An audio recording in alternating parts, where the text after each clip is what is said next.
Hello guys, welcome back to the channel Concept of Laws. I'm Advocate Amreen Khan. Previous video में हमने discuss किया था interim orders के बारे में।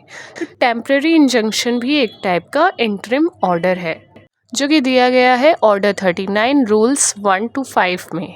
So guys let's start the video. Temporary injunction का purpose क्या है? एडमिनिस्ट्रिंग जस्टिस अमंग पार्टीज के साथ में फुल एंड कंप्लीट जस्टिस होना चाहिए। सबसे पहले हम इंजंक्शन का मीनिंग डिस्कस करेंगे। ये एक टाइप का जुडिशियल प्रोसेस है जो कि पार्टी को ऑर्डर दिया जाता है, कोई चीज़ करने से उसको रोका जाता है या फिर उसको उस चीज़ को कंटिन्यू करने को कहा जाता है। ये कोर्ट के डिस्क्रिशन पर होता है। ये एक टाइप की रेमेडी होती है which pass between the pendency of the suit, जब तक कि फाइनली डिस्पोज ऑफ ना हो जाए उससे पहले की कुछ ज़रूरत होती है। कोर्ट को लगता है कि हाँ ये ऑर्डर पास करना चाहिए, पार्टी को इस चीज़ को करने से रोकना चाहिए ताकि फ्यूचर में कोई इंजरी ना हो। अगर किसी एक पार्टी के कोई काम करने से अनदर पार्टी को कोई इंजरी हो रही है, कोई हार्म हो रहा है या फिर उसका कोई चीज़ स्पॉइल हो रही है जैसे कि लैंड या something like this, then party को प्रिवेंट किया जाता है, वो एक्ट करने से उसको रोका जाता है। इसे कहते हैं प्रोहिबिटरी इंजंक्शन। और अगर किसी चीज़ को जैसे कि पार्टी को कहा गया है to carry out a certain act कि तुम ये काम करो, इस चीज़ का कोई ऑर्डर पास किया जाता है कि ये वर्क को कंटिन्यू रखना है, इसको आप रोको मत। इस चीज़ का ऑर्डर अगर किसी को दिया गया है, किसी पार्टी को, मतलब जो पार्टी है वो ये काम नहीं कर रही है पर कोर्ट उसको ऑर्डर देगी कि उसको ये काम करना है, तो ये क्या हो गया? मैंडेटरी इंजंक्शन हो गया है। नेक्स्ट वीडियो में हम टाइप्स ऑफ इंजंक्शन डिस्कस करने वाले हैं। Now we discuss extent and applicability of temporary injunction. जैसे कि सिविल सूट्स में अप्लाई किया जाता है ऑर्डर 39 का प्रोविज़न। तो जनरल प्रिंसिपल इस प्रोविज़न्स के किस किस केस में अप्लाई किए जाते हैं, जैसे कि tenancy and land laws, election laws, revenue legislations, companies, arbitration proceedings, government contracts, public interest litigation, matrimonial proceedings, labour laws, panchayat laws, cooperative societies laws, electricity laws etcetera.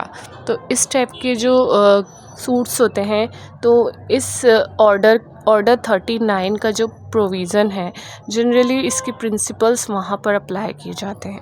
Now we discuss stay and injunction में क्या differences है। Stay means stoppage और generally क्या कहा जाता है इसे? Suspension of judicial proceeding. Stay of suit क्या होता है? जनरली जो जुडिशियल प्रोसीडिंग होती है उस पर स्टे लगा दिया जाता है, उसे रोक दिया जाता है।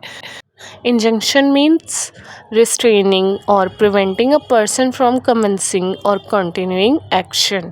इंजंक्शन में क्या होता है कि किसी पर्सन को या तो उसको प्रिवेंट किया जाता है कुछ एक्ट करने से, या फिर उसको जो एक्ट है, पर्टिकुलर एक्ट है, उसको कंटिन्यू करने के लिए कहा जाता है। ऑर्डर ऑफ स्टे कहाँ पर अप्लाई होता है? कोर्ट के ऊपर अप्लाई होता है। बट जो ये ऑर्डर ऑफ इंजंक्शन है ये किसको एक इशू किया जाता है? पार्टी को इशू किया जाता है। इंजंक्शन तो फ़ौरन ही इफ़ेक्ट में आ जाता है जब इशू किया जाता है, बट जो स्टे होता है, stay operates only when it is communicated to the court to which it is issue. जब उस जिस कोर्ट को ये इशू किया गया है उससे कम्युनिकेट किया जाएगा तब वो ऑपरेट होता है स्टे। अगर हम इस डॉक्ट्रिन की बात करें टेम्पररी इंजंक्शन, देन ये कब इशू किया जाता है, कौन से स्टेज पर, प्रोसीडिंग की कौन से स्टेज पर ये इशू किया जाता है? During the pendency of proceedings, मतलब कि जब सूट इंस्टीट्यूट हो गया है, after institution of suit, but finally dispose of नहीं हुआ होगा जब तक वो सूट, उस बीच ये इशू किया जाता है। नाउ वी डिस्कस ऑब्जेक्ट क्या है टेम्पररी इंजंक्शन को इशू करने का? इसका प्राइमरी पर्पस यही है टू ग्रांट इंटरिम रिलीफ।